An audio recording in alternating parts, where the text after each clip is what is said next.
What's up, YouTube? It's your boy Mark Dark, and I'm back with another video. If you're new, if you love power, go ahead, hit that subscribe button, like the video, and leave your theories, comments, everything down below. Now today we're going to be talking about Power Book 3 Raising Kanan Season 2, Episode 2. This is the recap, and I'm going to try my best to focus on all the key points in this episode. If I miss anything, you guys let me know down below. This episode was crazy. Your girl Rock, she said, you know what, Scrappy?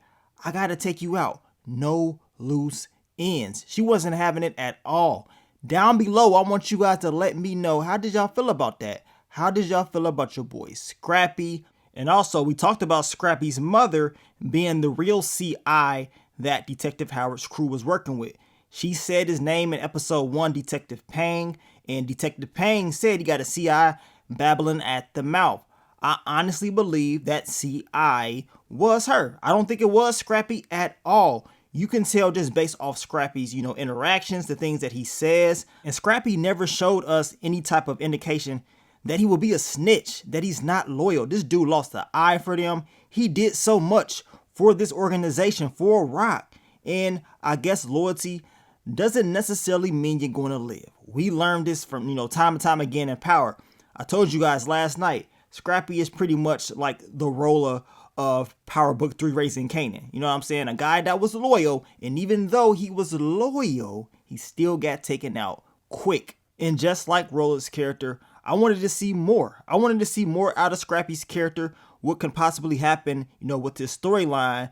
But I guess that's the point, right? The guy didn't make it, and we know Kanan will be upset about that. Kanan will have feelings. That's why, in my opinion, they were showing Cooley High, and then they would go back to the scene between Detective Howard and Rock. And, Jukebox told Kanan, make sure you always have that, feature of caring about certain things, caring about people, right? So we're going to see down the line what's going to happen. But based off that trailer for episode 3, it seems like your girl Rock will continue to lie to Kanan. And man, when he finds out the truth about what is really going on, you already know he's going to be very, very upset. He's going to be pissed off at his mom's, which we know your girl Rock, she cold with it, y'all. She ain't playing around at all with nobody. But let's begin this recap. As I told y'all, I'm going to try my best to focus on all the key points. If I miss anything, let me know down below. Now, the episode starts out exactly where we left in episode 1 between Detective Howard and Rock. And Detective Howard does not waste time at all. He lets Rock know, like, look, I ain't forgot nothing. You know what I'm saying? Kanan can't shoot for shit. He knows he shot him or whatever. And like I said, he still remembers. Rock was shook. She was like, damn, like he really did remember. And Detective Howard, he said, look, he made a deal with God that if he allowed him to live, he would try to fix his wrongs and do better. Now, Rock is like, look, Kanan is probably not even your kid anyway. But Detective Howard, he already did his homework. Y'all already know he got proof last season when Kanan got into that fight. He already got his blood because he wanted to know if Kanan will be a match for his blood type for that whole bone marrow transplant. And if he could be his son, he will have the proof, right? So Detective Howard is already 2 steps ahead of the game. And he still wants to have that conversation with Kanan. He tells Rock he should have already have done it, but he wanted to wait on her and see if she was going to do it because he felt like that was the best way at first. And I'm thinking like, dude, you better stop waiting on Rock, because if you continue to wait on her to do it, you're going to be shot again, but this time you're not going to live. Now, Detective Howard does tell Rock that he deserved to get shot by Kanan and that he's not going to knock him for doing it. I mean, that's his son, and I guess he wants to change his ways. He wants to still have that relationship with him no matter what happened. Tells Rock that she has a snitch in her organization, and of course, he mentions Scrappy. Rock doesn't believe it at first because we know Scrappy ain't no damn snitch. We know the CI is his mom. I told you guys this. We already saw what happened in episode 1, and that's who's working with Detective Pang. It ain't Scrappy at all, which makes it even worse that Scrappy had to go away because of this, right? Now, Detective Howard, before the conversation ends, said Kanan is about to know. He's about to know the truth. Rock, deep down inside, is scared. She does not want Kanan knowing the truth. She's going to try to do whatever it takes to protect her lie. And we know that's exactly what she's going to continue to do. Even in the episode 3 trailer, this girl, she don't give a damn. She going to continue to run this narrative like everything is good and that Detective Howard is not Kanan's father. Now, while they're having that scene, we get to Jukebox and Kanan. They're watching Cooley High. We know Cooley High, man. It was a tragedy, right? Like your boy Martin said. Man, this ain't no tragedy, man. Cooley High was a tragedy. Remember, Coach Cheese had a scholarship, right, to go to college. And then they killed him, man. They killed Coach Cheese. You can tell that movie really got to Kanan. Jukebox told him, whatever you do, make sure you continue to keep that feature inside you as far as caring for people, whatever. And she was joking around with him. It's just crazy because that whole scene, we know these two loved each other, man, Jukebox and Kanan.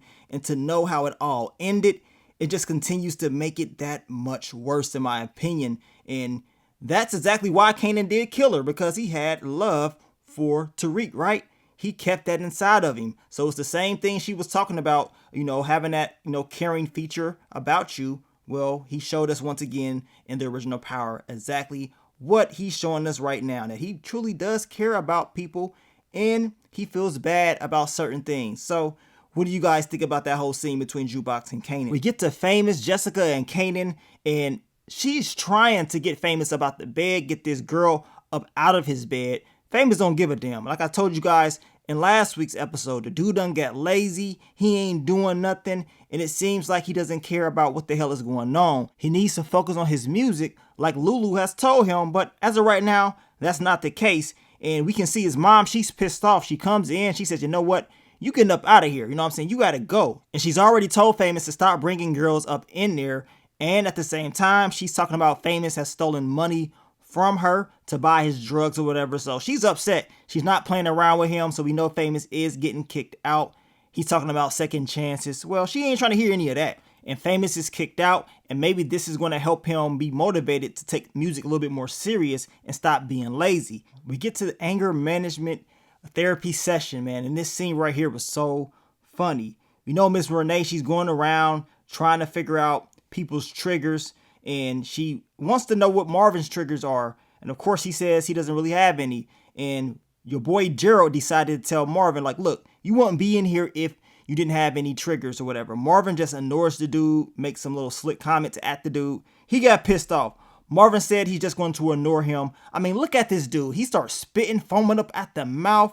And I'm looking like, dude, you don't really know who Marvin is. Like, he can easily take you out just like that. And knowing Marvin, he probably will, just for fun, right? But Miss Renee, she, calms everything down. The last thing that she wanted is somebody getting dropped off in her anger management session. And Marvin, he ain't about to mess this up. So he does play it cool and just looks at the dude like, okay, he ain't even on my level. Like, I would eliminate this dude easily, right? Then we get to Jukebox and Rock. And Jukebox wants to know more about her mother. She does ask Rock about, her mom and what happened. And we know Kenya left based on what Rock said because she didn't feel like she was ready to be a mother, that she can do this or whatever. And Rock, she was feeling this. She was like, man, I kind of don't blame her for having those feelings. But Jukebox don't like that at all. She was like, hell nah, I don't respect that. And Rock, y'all know how she is, man. She just tries to make Jukebox feel good. And she's like, hell, I can't respect it either. But we do know, Jukebox really does want to have that relationship with her mom, especially after, the things that she's been with Marvin. That's not going well. And she wants to make sure she can at least have a good relationship with one of the parents. And Rock does tell Jukebox she gets her singing talent from her mom, which we know your girl Latoya Luckett definitely can sing. So this is why I cannot wait to see the relationship between Jukebox and Kenya in this season. Then we get to Nicole's mom, and she's on one, y'all. Just like last season, she was not going to let this go. She's pissed off that Jukebox is not the one, the person that she's blaming Jukebox for killing Nicole, but they don't have enough proof at all to prove anything, right? And she's talking about how she wants Detective Burke fired. She's pissed off at her. She wants, something to happen. And she tells them her daughter's blood is on their hands. This lady ain't gonna leave, y'all. I talked about this last season. I got a feeling she's gonna cause some type of, mess within this department, and somebody's going to pay. Detective Burke better watch herself. We know Detective Burke, she been protecting Jukebox. And in this episode, she gives Jukebox some intel on her mom's. But in last season, she was giving Jukebox intel anyway. So she has to watch herself. And as I told you guys in the past, I don't see this whole thing playing out well for Detective Burke when it comes to her storyline and messing around with Jukebox. Now Rock tells Lulu and Marvin about Scrappy being a snitch, and Lulu is like, hell nah, Scrappy ain't no snitch. He's loyal. He lost an eye for us. He shed blood. There's no way that he's believing it, and he's damn sure right. Your boy Scrappy ain't no damn snitch, right? We know it's his mom's. We talked about this earlier.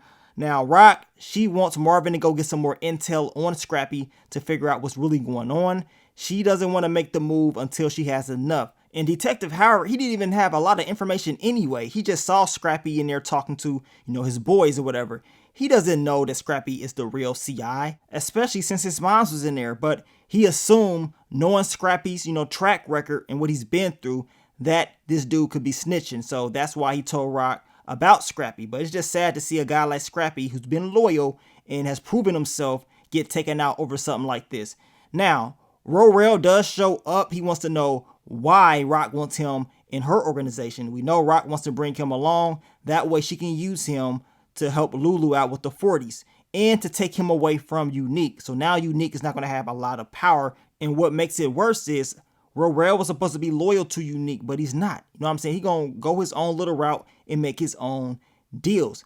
I believe he's going to be taken out down the line by Unique. Unique is not just going to sit back and watch this. Rorel, in my opinion, his days are numbered. You guys let me know how y'all see it playing out for his character. Then we get to Famous. He's trying to sell these mixtapes because he needs to get his name out there. At the same time, he needs money. Now, Lulu was telling him, like, look, you know what I'm saying? I need you to write something that's fire. Get your mind straight. As I told you, start writing. Give me something. I'll put you back into the studio once you do that. So things may be good for Famous down the line if he puts in that work. Now, Rock has rat problems. As she stated, I guess I got rat problems all over right about now, right? The sad thing is, her believing Scrappy was the rat, she thought she eliminated the problem.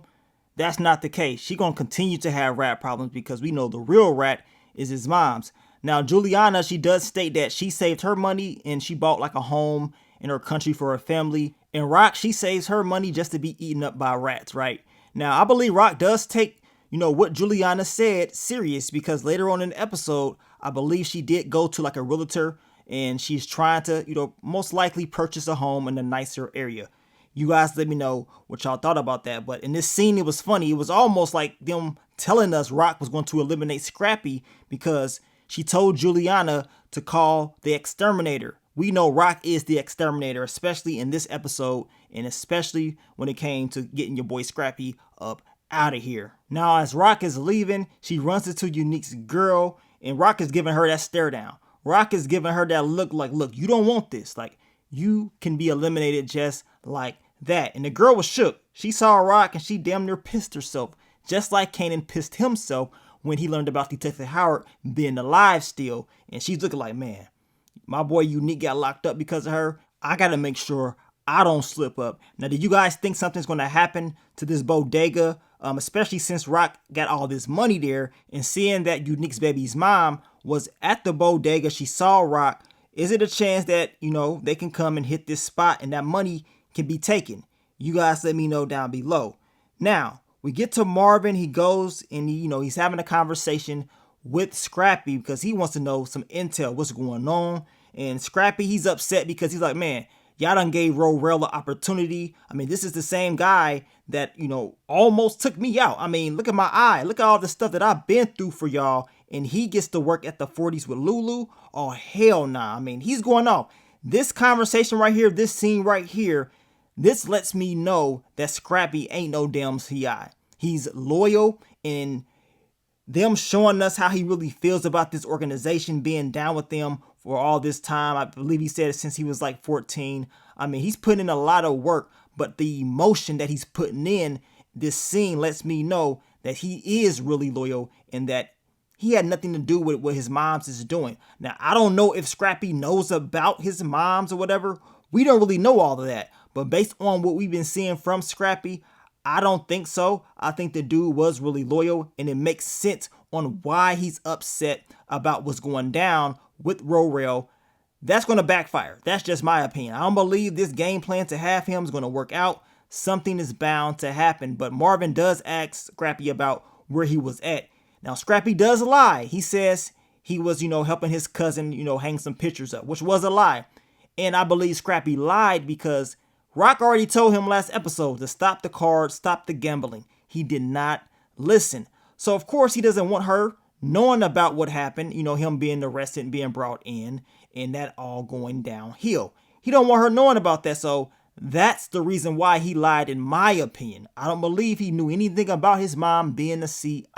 I'm still going to roll with that prediction. I still believe as the season continues to air out, we're going to see more intel on that. And that's not the last time we're going to see Scrappy's mom.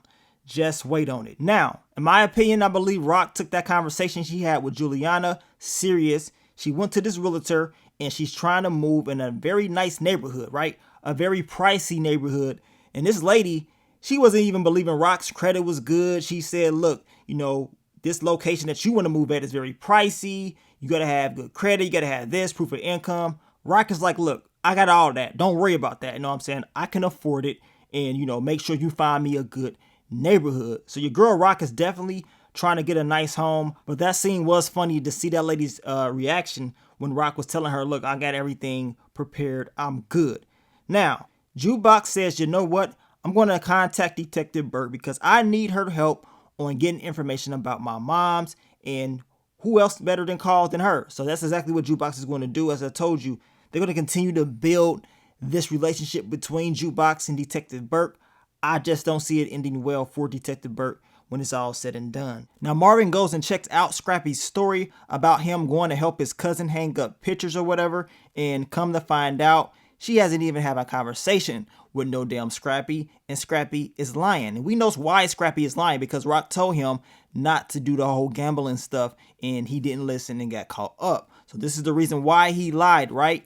And once Marvin realized that he was lying, you already know he was going to go back and let Rock know what he found out. Now, Cartier Dunst is in the Power Universe. He's, running this whole music management group, and he's going to manage Zisa. And he tells Lulu and Crown, like, look, we're going to sign a single deal for Zisa. And if everything does go well, maybe we'll sign with you guys down the line. Because we know Crown had issues with that. He doesn't want a single deal. We heard Crown talk about how if she blows up, she's not going to be signed to us. So that's going to be an issue. And Crown, he wasn't even trying to sign her in the first place. He had an argument with Lulu about signing Zisa. He doesn't feel like she could be or should be a part of the label, but we know Lulu sees things a little bit differently, right? And Lulu has a history with this guy. He knows exactly who he is. He was talking about how he is Zisa's uncle, but Zisa said, hell nah, that ain't my uncle at all. What do you guys think about this? Do y'all think this is going to play out the right way? Will Zisa blow up? And if she does blow up, will she be signed to them? Is this a mistake that Lulu is making? I don't see this ending well at all. Crown and Lulu would definitely have issues with this whole thing as the season continues to air out. Now, Kanan and Famous, they're out there selling these mixtapes. At least they're trying to, but they struggling. They can't really sell anything at all.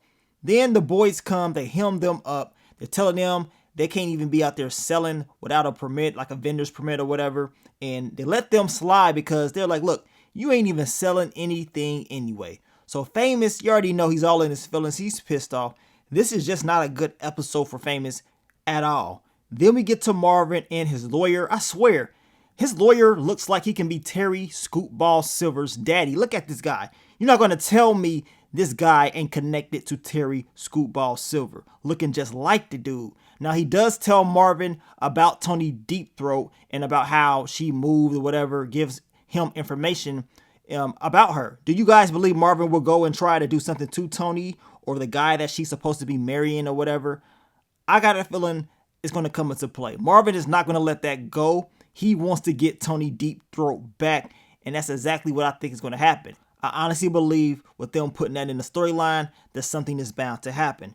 You guys let me know. Now, Detective Burke and Jukebox meet up. We know Detective Burke gives Jukebox the information about her mother. That way, Jukebox can go and finally meet up with her. Now, as I told you guys, the relationship between Burke and Jukebox will continue to build until something very serious does happen, which I believe Detective Burke will end up getting screwed over, but we shall see.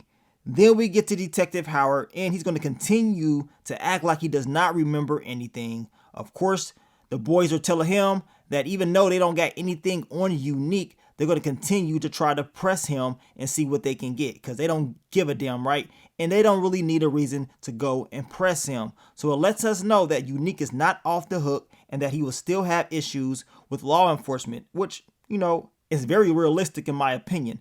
Now, Kanan is finally having a conversation with Rock. She's talking to him about Detective Howard.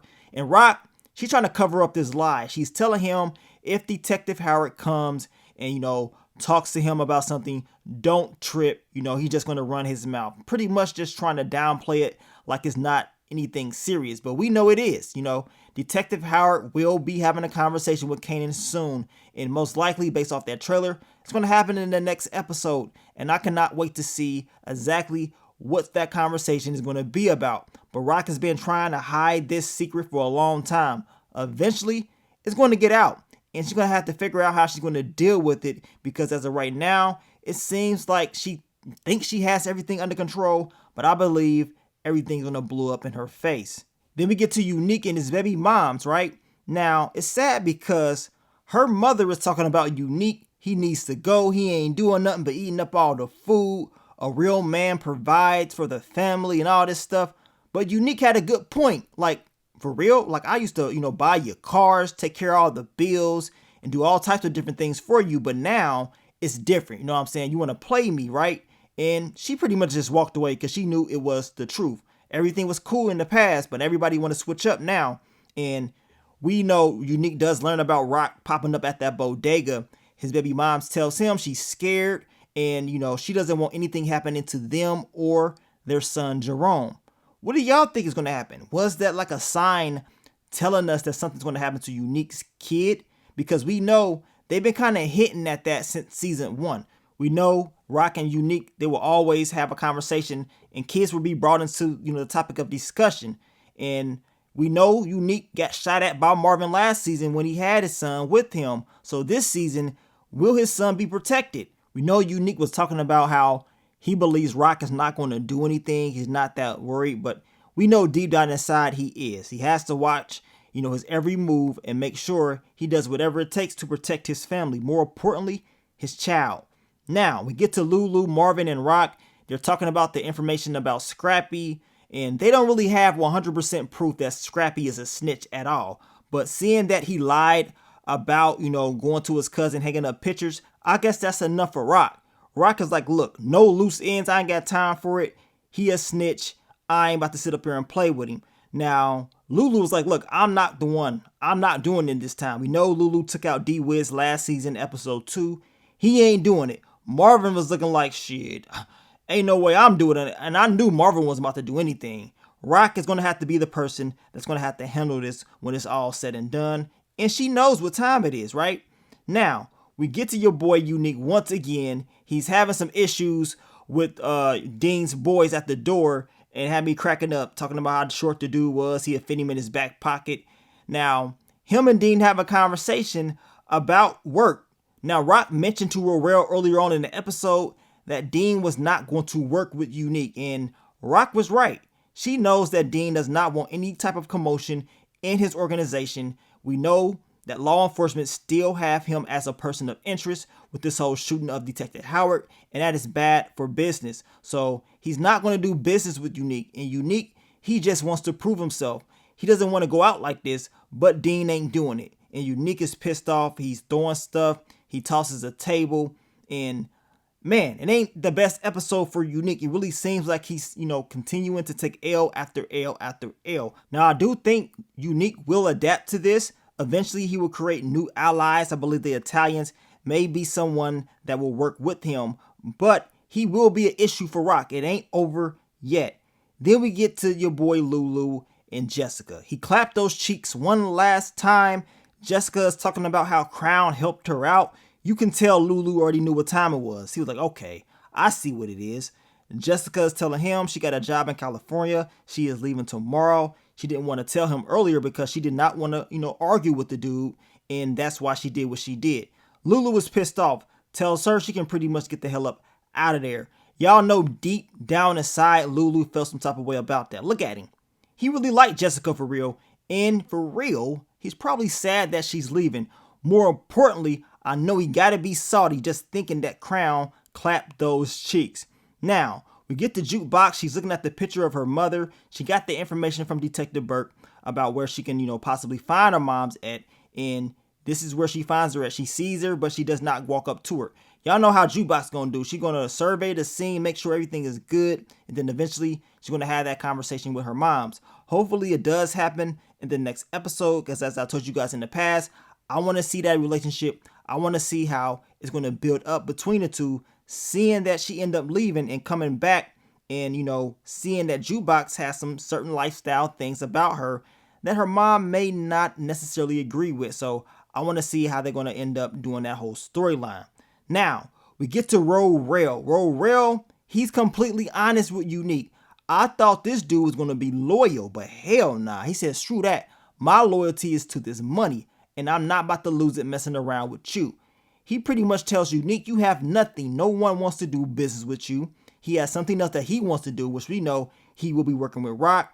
Unique is like, look, ain't nobody gonna force him off these corners. I mean, this dude want all the smoke. You got a guy like Unique probably feeling like he has nothing to lose. He's gonna have to start from scratch. Seeing that his boy Rorel switched sides, he's gonna work with Rock. That gotta be pissing him off. And as I told you, this ain't gonna end well for Rorel. His days are numbered. There's no way Unique is letting this dude live. I believe before the end of the season, he gonna catch him slipping, and he's gonna be night-night for your boy. Now, Jessica finally leaves. Her mom is there. Famous is there. Kanan is out there as well. And we know Famous is sad. He ain't all tough like he was in episode 1, acting like he doesn't need his sister. That was all a front. Deep down inside, he knows he needs and he loves his sister. He wants her to stay, and he wants that support. Of course, he's talking about he's going to blow up without her, but we see those tears come down his eyes, so that lets us know how he really feels, right? And Jessica ends up leaving. Will we see her again? I don't know. I heard one of you guys mention that she signed on with another show. I mean, we're going to see what's going to happen with Power and how they're going to deal with this whole storyline, but man, your girl Jessica leaving is definitely going to have an effect on Famous. As I told you, hopefully all this, stuff that's happening to him, hopefully it motivates him to go in there and, do music and take things a little bit more seriously. Now, we get to the end of the episode. Now it is time to execute the game plan.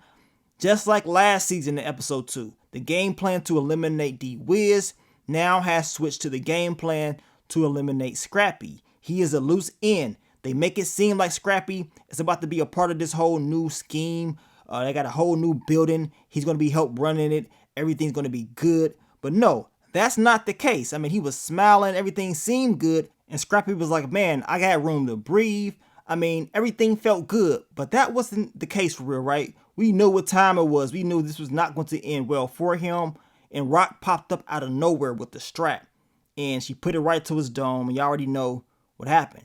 We spoken on that Scrappy pack. She eliminated him. And Lulu, he was like, hell nah. He couldn't even stay out there. Lulu walked away. We saw how Marvin was looking. He had tears coming down his eyes. I mean, let's just be honest.